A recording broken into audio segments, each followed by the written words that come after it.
Students, राजस्व की बात जब करते हैं, राजस्व की आय, राजस्व व्यय, इन सब चीज़ों की बात जब बात करते हैं तो सबसे इम्पॉर्टेंट ये बात भी समझना होता है कि एक्चुअली में राजस्व यानी कि वित्त से संबंधित व्यवस्था जो होती है, जिसको हम वित्तीय व्यवस्था कहते हैं, वो क्या होता है, किस प्रकार से होता है, भारत में वित्तीय व्यवस्था की क्या स्थिति है, भारत में वित्त की व्यवस्था करने के लिए कौन कौन सी प्रणाली है, कौन कौन सी ऐसी सभा है, कौन कौन से ऐसे विभाग है जहाँ पर वित्त की व्यवस्था होती है। इन सब चीज़ों के बारे में को बारीकी से समझना जरूरी है।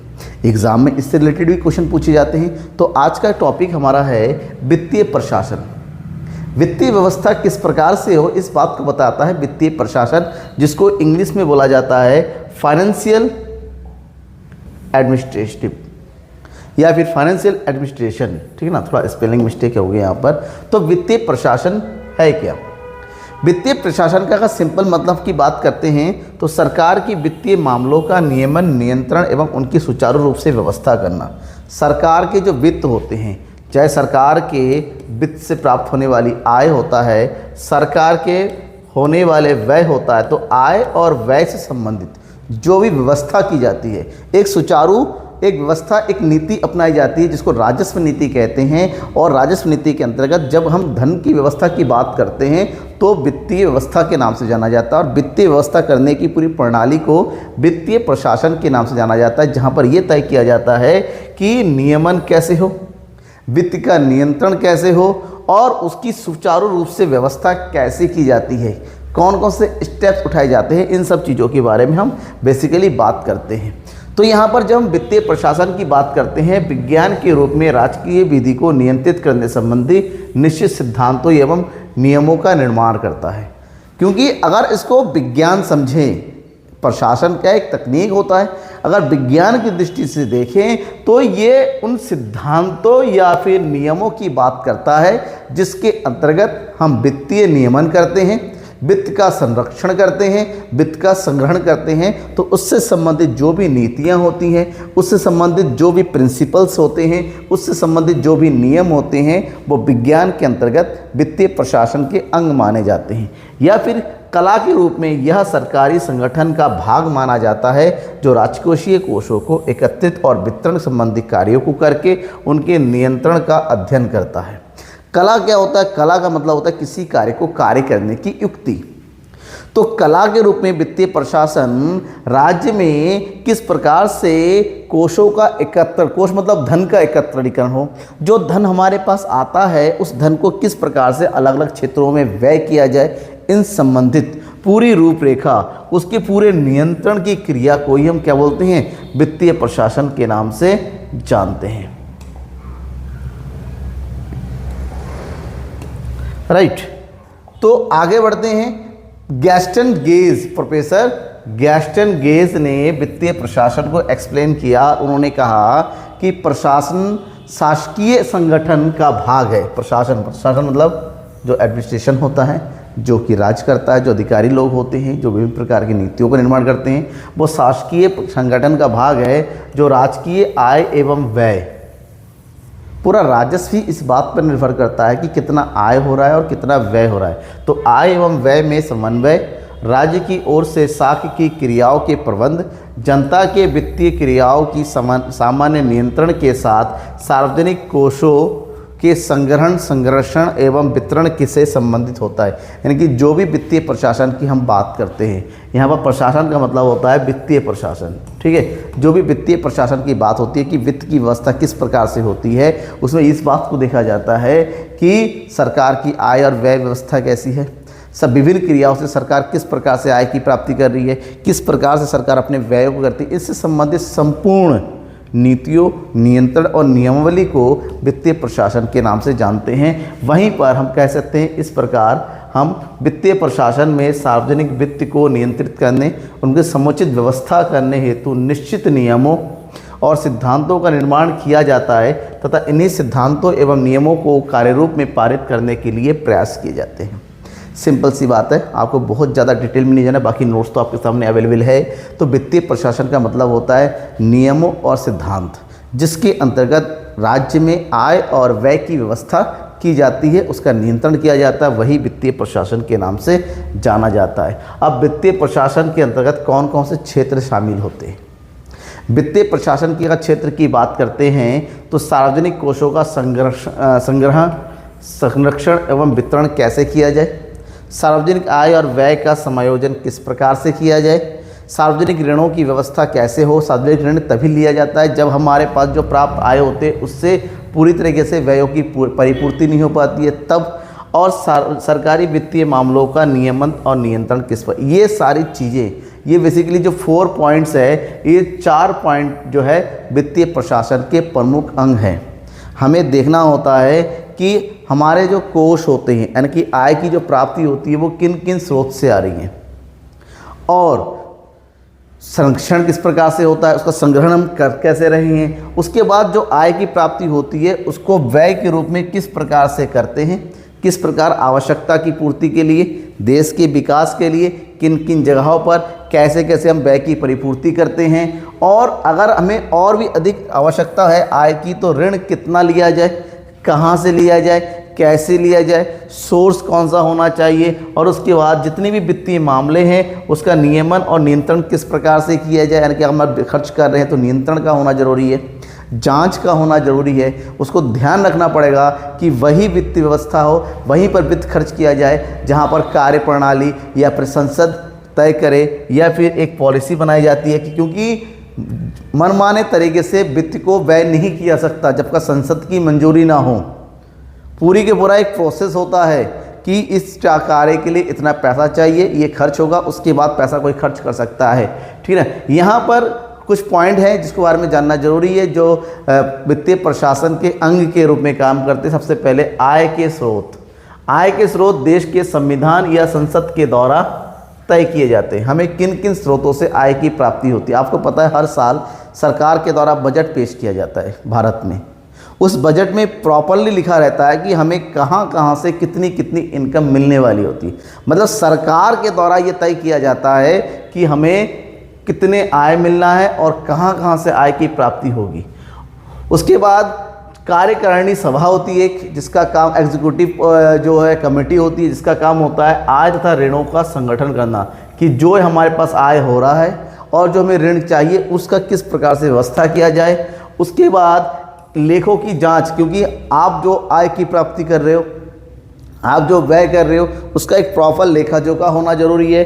उस लेखे जोखे की जांच करने के लिए लेखा एवं अंकेक्षण विभाग बनाया गया है जिसके द्वारा समस्त लेखों की जांच होती है तथा धन के कोषों के लिए कोषागार पद्धति अपनाई जाती है जहाँ पर कोष होता है, जहाँ पर सारे पैसा जमा होता है और जिसके ऊपर केंद्रीय बैंक के द्वारा निगरानी किया जाता है। केंद्रीय बैंक ही ये समस्त कोष को संभालती है कि सरकार को कितनी पैसे की प्राप्ति हो रही है, सरकार किस पैसे को कितना खर्च, पूरा हिसाब किताब रखने की जिम्मेदारी केंद्रीय बैंक की होती है।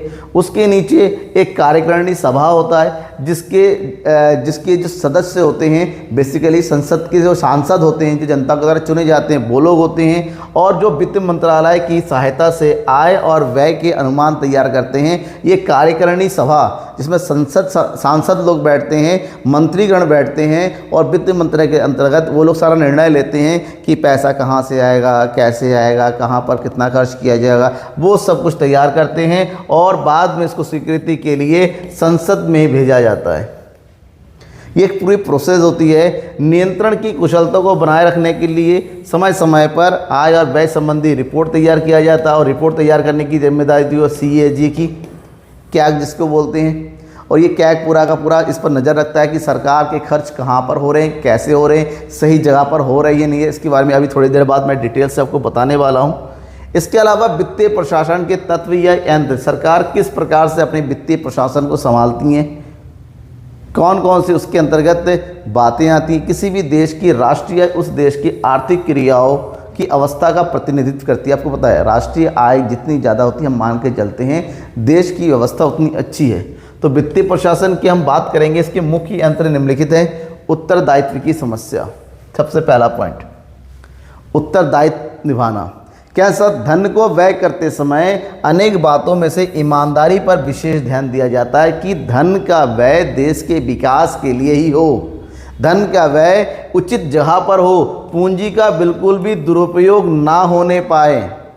क्यों? क्योंकि बेसिकली भारत में तो उसमें तो बहुत सारी कंट्रीज़ ऐसी हैं भारत के अलावा जहाँ पर सरकार ने तो किसी निश्चित कार्य के तो पैसे दिया जाता है, सरकार के द्वारा पैसा उसी, लेकिन उसके नीचे मंत्री, अधिकारी, दूसरे लोग जो उसका बंदरवाट करते हैं, दुरुपयोग होता है। तो इस दुरुपयोग से बचने के लिए उत्तरदायित्व की भावना का होना जरूरी है कि अगर मुझे पैसे मिल रहे हैं तो उसका प्रयोग मैं देश के विकास के लिए ही करूं। तो यहाँ पर सबसे पहली बात होती है उत्तरदायित्व की। राजकोषीय नीति का निर्धारण बहुत ज़रूरी है। वित्तीय प्रशासन को मजबूत बनाए रखने के लिए राजकोषीय नीति का निर्माण जरूरी है। जनता के चुने हुए प्रतिनिधि नवीन विकास कार्यक्रमों की रूपरेखा बनाते हैं और उसके धन लगाने की नीति का निर्धारण करते हैं।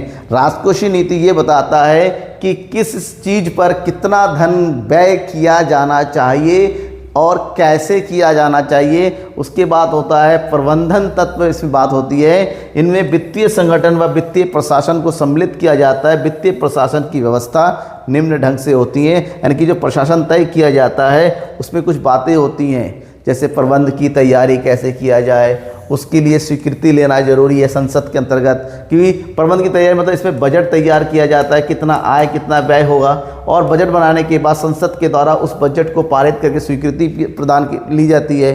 उसके बाद संग्रहित धन को कोषागार में रखा जाता है, बाद में वहीं से पैसे निकाल के खर्च किया जाता है।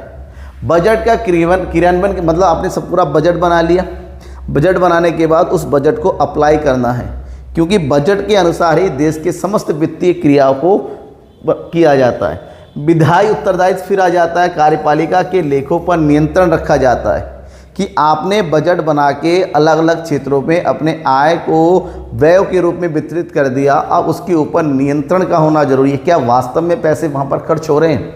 ऐसा तो नहीं है कहीं पर लाल फीताशाही हावी हो रही है, कहीं पर देश में करप्शन आ जा रहा है। इन सब चीज़ों पर विशेष ध्यान में रखा जाता है। वित्तीय प्रशासन के सिद्धांत, जो भी वित्तीय प्रशासन है वो किन सिद्धांतों के आधार पर कार्य करती है कि सिद्धांतों का होना जरूरी है। जहाँ पर सिद्धांत नहीं होते हैं वहीं पर कोई भी व्यवस्था काम नहीं कर पाती है। तो सिद्धांतों में सबसे पहला सिद्धांत है सरलता एवं नियमितता का सिद्धांत।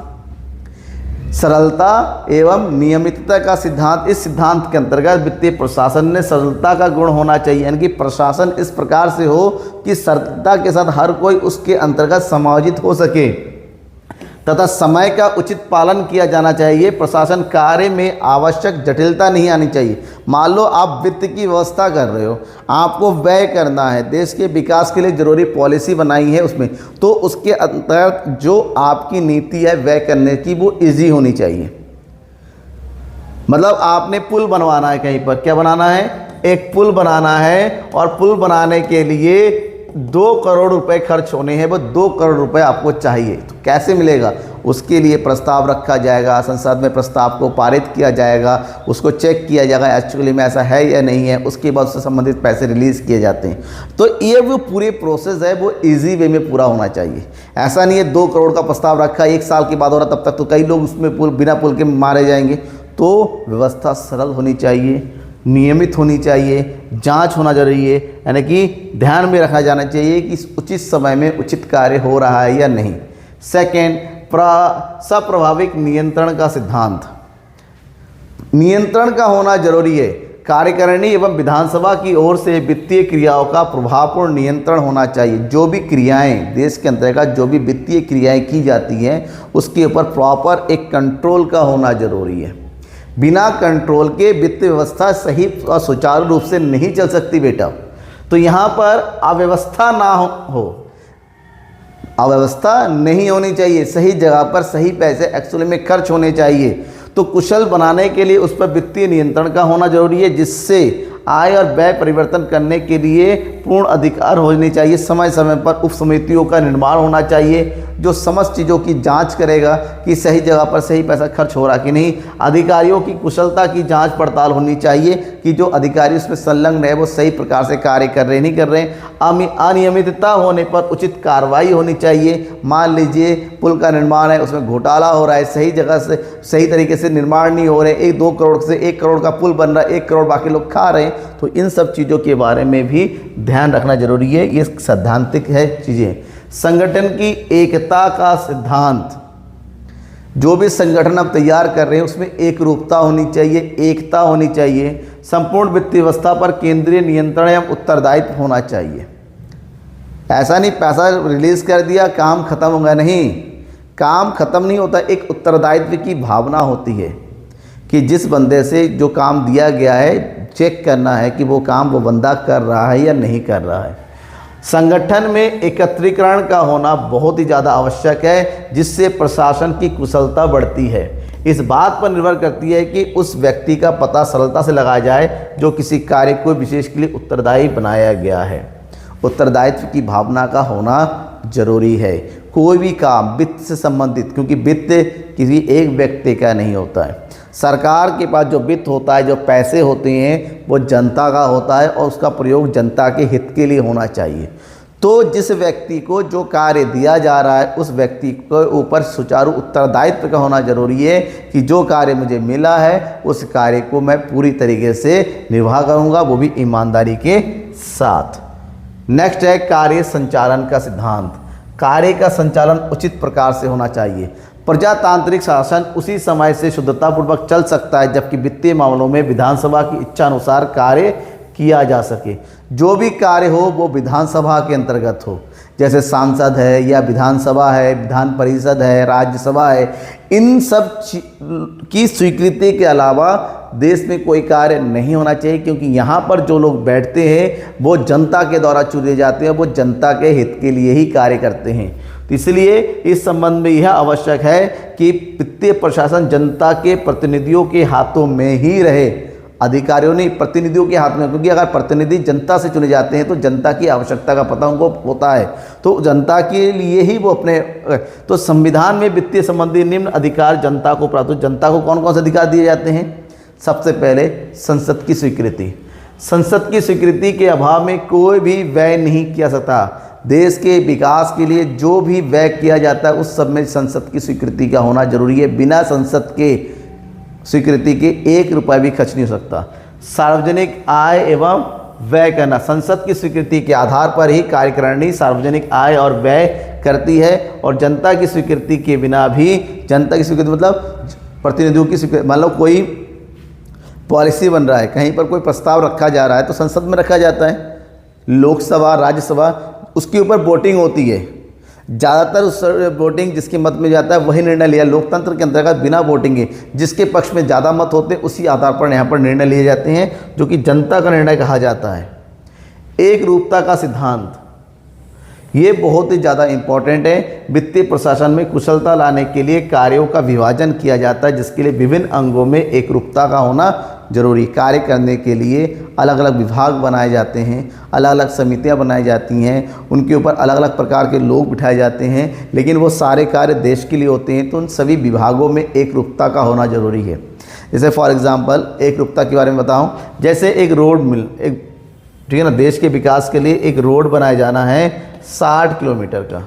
60 किलोमीटर में 20 किलोमीटर का रोड का एक हिस्सा जंगल के अंदर आता है, 10 किलोमीटर का हिस्सा जो है नहर विभाग के अंतर्गत आता है। एक रूपता का मिसाल देखिएगा, 60 किलोमीटर रोड के लिए बजट भी पारित हो गया, सब कुछ हो गया, लेकिन वन विभाग कह रहा है भाई हमारे वन के अंतर्गत आ रहा है, हम यहाँ पर रोड नहीं बना सकते। नहर विभाग कह रहा है हमारे अंतर्गत आ रहा है, हम यहाँ पर रोड की परमिशन नहीं दे सकते। मतलब संसद ने कहा कि रोड बनना चाहिए, लेकिन ये लोग अड़ंगा लगा देते हैं। इसका मतलब हम समझ सकते हैं कि एक रूपता कितनी खतरनाक है।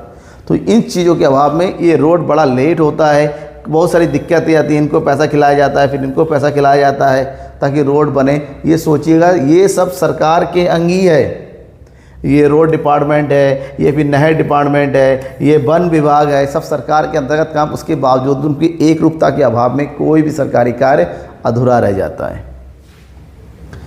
भारत में वित्तीय व्यवस्था किस प्रकार से है? भारत का वित्तीय नियंत्रण कैसे चलता है? भारत का वित्तीय नियंत्रण का समझना है, ध्यान रखिएगा, संसद के अंतर्गत ये सारी वित्तीय व्यवस्था की जाती है। और वित्तीय व्यवस्था को सुचारू रूप से बनाए रखते संसद सबसे पहले एक पहला विभाग जो काम होता है वो है वित्त मंत्रालय, यानी कि फाइनेंस मिनिस्ट्री। जो भी वित्त से संबंधित निर्णय लिए जाते हैं, वित्त का अनुमान लगाया जाता है, वित्त का निर्वाह किया जाता है, संग्रह किया जाता है, वो सब कुछ वित्तीय मंत्रालय के अधीन होता है। वित्त मंत्रालय के आदेश से, वित्त मंत्रालय के निगरानी से सभी वित्तीय गतिविधियों को पूरा किया जाता है। ध्यान में रखिएगा, ये मंत्रालय जो है इसका मुख्य कार्य यही है कि सरकारी विभागों में धन के व्यय करने में मितव्ययिता का पालन किया जा रहा है या नहीं। इसके अलावा वित्त मंत्रालय का मुख्य कर्तव्य ये देखना भी होता है कि सरकारी विभागों में उचित रूप से खर्चा किया गया है या नहीं, कि जो भी पैसा जहाँ पर भी है वो खर्च हो रहा है या नहीं है। ऐसा तो नहीं है बंदरबाट चल रहा है। विभागों के आय व्यय में आवश्यक समन्वय लाना है कि जो भी विभागों अंतर्गत वित्त का व्यवस्था किया जा रहा है उन विभागों में समन्वय लाने की जिम्मेदारी वित्त मंत्रालय की होती है और उसके ऊपर एक वित्त मंत्री को बैठाया जाता है। जैसे भारत में इस समय श्रीमती निर्मला सीतारमण वित्त मंत्री है, उनका काम होता है कि वित्त संबंधित निर्णय के समन्वय करके रखें, कोऑर्डिनेशन होना चाहिए। वित्त मंत्रालय को दो भागों में बांटा गया, एक आय और व्यय विभाग, दूसरा आर्थिक कार्यों का विभाग। कोषागार संबंधी कार्य आय और व्यय विभाग के पास होता है, जबकि बजट बनाने का संबंधित कार्य आर्थिक कार्यों के विभाग का होता है। दो कार्य दोनों के अपना अपना अलग अलग कार्य दे दिया गया है। तो वहीं पर होता है दूसरा विधानसभा। वित्त संबंधी समस्त मामलों पर विधायिका को ही सर्वोच्च अधिकार प्राप्त होता है, इसलिए यह नियम बनाने वाली सभा होती है। वित्त मंत्रालय के अंतर्गत अनुमान वगैरह लगाए जाते हैं, फिर उसको संसद में पेश किया जाता है, यानी कि राज्यसभा हो या लोकसभा हो या विधानसभा हो, वहीं पर उस सभी प्रस्तावों के ऊपर क्या बनाया जाता है, निर्णय लिया जाता है। और एक जो सुप्रीम निर्णय होता है, जो नियम होता है कि क्या पैसा कैसे, कहाँ, कैसे, किस तरह से होगा, ये सब जो इसी के द्वारा किया जाता है। इसके अतिरिक्त राज्य में व्यय होने वाली राशि का निर्धारण इसी को करना पड़ता है, किस तरीके से होगा, कौन कौन सी पॉलिसी होगी। तो कह सकते हैं इस सभा के द्वारा वहाँ क्या करना है और क्या नहीं करना है आदि, इन सभी बातों का निर्धारण राज्यसभा, लोकसभा या विधानसभा के अंतर्गत किया जाता है। कार्यकारिणी नियम बनाने वाली सभा के सामने अनेक प्रस्तावों को उपस्थित किया जाता है। कार्यकारिणी होता है जिसका काम होता है अनुमान लगाना, वो सारे कार्यों का अनुमान लगाती है, प्रस्ताव तैयार करती है और उसको जो है संसद के सामने रखती है, यानी कि विधानसभा के सामने रखती है, और उसको कार्य को स्वीकार किया जाए नहीं किया जाए वो सब इसी सभा के ऊपर डिपेंड करता है। ठीक है, अब इसके अंतर्गत जो कार्य विधानसभा का जो कार्य होता है, सभा होती है वो दो, एक होता है अनुमान समिति, दूसरा होता है लोक सेवा समिति, पब्लिक सर्विस कमेटी। तो अनुमान समिति के अंतर्गत ये जो धारा सभा होता है, यानी कि विधानसभा होता है, उसके अंतर्गत 10 विशेषज्ञों को लिया जाता है, जो उन्हीं में से चुना जाता है, सांसद वगैरह, और एक समिति का निर्माण किया जाता है जिसको अनुमान समिति का नाम। इसका काम होता है कि व्यय कितना होगा, कैसे होगा, उसका अनुमान लगाया जाए, निर्णय लिया जाए व्यय कितना, कैसे और कहाँ होगा। उसके ठीक नीचे एक लोक सेवा समिति होती है, इसके अंतर्गत भी 10 सदस्यों का एक सभा तैयार किया जाता है, जो कि उसी सांसदों या फिर विधायकों किससे मिलकर बनाया जाता है। और इस समिति का मुख्य कार्य होता है ऑडिटर जनरल की रिपोर्ट पर विचार करके अपने निर्णय देना, कि जो भी ऊपर से प्रस्ताव आया है उस प्रस्ताव की जांच करना, और जांच करने के बाद अपना एक फाइनल रिपोर्ट देना और फाइनल निर्णय देना कि कार्य होगा नहीं, जिसमें ब्यौरा का निरीक्षण किया जाता है कि जो भी प्रस्ताव आ रहे हैं उसमें कौन कौन सी बातें हैं, धन का विनियोग किस प्रकार से किया जाए, स्टॉक की जांच सही से की जाती है, स्टॉक कहाँ पर कितना लगना है, व्यय से सहमत होना जरूरी है कि जितनी भी सदस्य वो है कि व्यय जो हो रहा है वो सही तरीके से हो रहा है, और धन का विनियोग की छानबीन किया कि धन जहाँ लगाया गया है, जहाँ व्यय किया गया है वो सही तरीके से होगा या नहीं होगा। इन सब चीज़ों के बारे में जो है इस विभाग के द्वारा वास्तव में जाँच की जाती है। फिर आता है कार्यकारिणी सभा, एग्जीक्यूटिव। कार्यकारिणी सभा वो सभा होती है जिसका एक्चुअली मतलब होता है अनुमान कर लगाना। ये सभा संपूर्ण देश के लिए एक सामान्य नीति निर्धारित करती है और विभिन्न अधिकारियों के शासन संबंधी कर्तव्य। कार्यकारिणी का मतलब होता है यहाँ पर एक्चुअली में जो पॉलिसी बनाने का काम होता है ना, वो इसी कार्यकारिणी सभा का ही होता है, जहाँ पर नियम, कानून, शासन संबंधी कर्तव्य, वेतन, अवकाश, इन सब चीज़ों के बारे में किसको कितना वेतन दिया जाए, कैसे दिया जाए, कब दिया जाएगा, पेंशन कितना होगा, नहीं होगा, ठीक है ना, सब्सिडी कैसे होगी, ये सब डिसीजन कार्यकारिणी सभा के दिया जाता है। और इसका जो प्रमुख कार्य होता है प्राथमिकता का निर्धारण, मतलब किस कार्य को पहले पूरा किया जाए, कुशलता का निर्धारण, किस प्रकार से उसका कुशलतापूर्वक निर्वाह किया जाए, और सुझाव देना कि कार्य कैसे किया जाए। ये सभी कार्यकारिणी सभा के अंतर्गत ही आता है। फिर आता है जांच समिति। निर्णय हो गया, कार्य हो गया, हर एक समिति के कार्य के बाद जब सब कुछ अप्लाई हो जाता है तो उसको ऐसे ही नहीं छोड़ा जा सकता। सबसे इम्पॉर्टेंट है जो भी कार्य अब धरातल में प्रस्तावित हो चुका है या कार्य शुरू हो चुका है उसकी जांच पड़ताल करना। तो जांच पड़ताल करने के लिए एक स्वतंत्र जांच समिति बनाई जाती है और भारत में ये स्वतंत्र जांच समिति एक अधिकारी के पास होता है, जिस अधिकारी नाम है महानियंत्रक तथा लेखा परीक्षक, कंप्ट्रोलर एंड ऑडिटर जनरल, जिसको बोलते हैं CAG कैग, जो भारत में वित्तीय निर्णयों वित्तीय संबंधी जांच का सबसे बड़ा अधिकारी होता है। समस्त सरकारी वित्तीय निर्णयों की जांच इसी अधिकारी के द्वारा किया जाता है और इसी के द्वारा पेश किया जाता है और इसके पास बहुत सारे अधिकार होते हैं। सबसे इम्पोर्टेंट, इस अधिकारी की नियुक्ति राष्ट्रपति द्वारा होती है और राष्ट्रपति ही इससे पद से हटा सकता है। इसके अलावा कोई भी इसके साथ कुछ भी नहीं कर सकता। ये स्वतंत्र होता है पूरी तरीके से अपने काम के लिए और निष्पक्ष होकर कार्य करता है और वास्तव में सरकार के द्वारा किए गए सभी कार्यों का एक उचित विवरण रखता है, उसकी उचित जांच पड़ताल करता है। और ये क्या करता है, जो प्रमुख कार्य होता है, नंबर 1 स्वीकृति नियमानुसार व्यय। इसका काम होता है कि संसद ने जो प्रस्ताव रखे हैं, संसद में जो पॉलिसी बनाई गई है, जितनी उसके अनुसार काम हो रहा है या नहीं हो रहा है। अगर सरकार संसद ने कहा गया किसी कार्य में 500 करोड़ रुपए खर्च हो रहे हैं तो 500 करोड़ रुपए खर्च हुए ही या नहीं हुए, और हुए भी है क्या वास्तव में हुए हैं। ऐसा तो नहीं है फर्जी बिल बनाया गया है, ऐसा तो नहीं है घोटाला हो रखा है। इन सब चीज़ों के बारे में प्रॉपर वे में जांच करने की जिम्मेदारी होती है। अगर इसके ऊपर लगता है कि नहीं कुछ गड़बड़ चल रहा है, जो संसद ने निर्णय किया उसके अनुरूप कार्य नहीं चल रहा है, वो तो उस व्यय को रोकने का भी अधिकार CAG के पास होता है। इतना पावर होता है इसके पास। वैधानिक अधिकार के अंतर्गत इस बात का पूरा ध्यान रखा जाता है कि कोई भी धन बिना वैधानिक अधिकार प्राप्त किए, कोई भी व्यय जो होता है वो बिना सरकारी आदेश के, बिना सरकार के आदेश के नहीं हो सकता। कोई भी कार्य 1 रुपये खर्च करना है तो संसद यानी कि सरकार के द्वारा वो प्रस्तावित होना चाहिए, उसके बाद उसका खर्चा होगा। भारत में जो वित्तीय प्रशासन है उसका कार्य किस प्रकार से होता है। वित्तीय प्रशासन के संबंध में संघीय संविधान में निम्न 3 आधारभूत प्रावधानों को रखा गया है। क्या?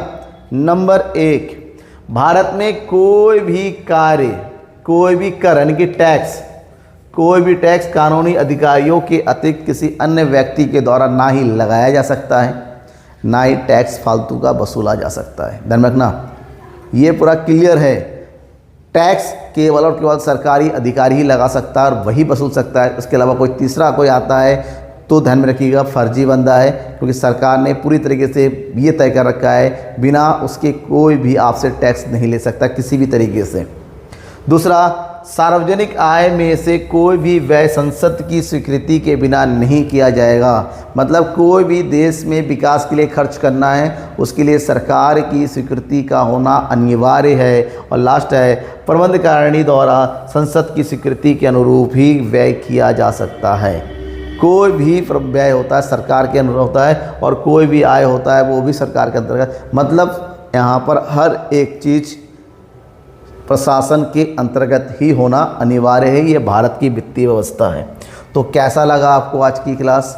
वित्तीय प्रशासन समझ में आया नहीं आया, या कहीं पर कोई डाउट रह गया ज़रूर बताइएगा। मुझसे पर्सनल कांटेक्ट करना है सोशल मीडिया की तरह। हाँ, एक नया मेरी न्यू आईडी है कॉमर्स वैली फेसबुक में, उस कॉमर्स वैली को ज़रूर फॉलो करना, जहाँ पर आपको एजुकेशन से रिलेटेड हर एक मैटर फेसबुक के ऊपर मिलता रहेगा। तब तक के लिए थैंक यू एंड बाय।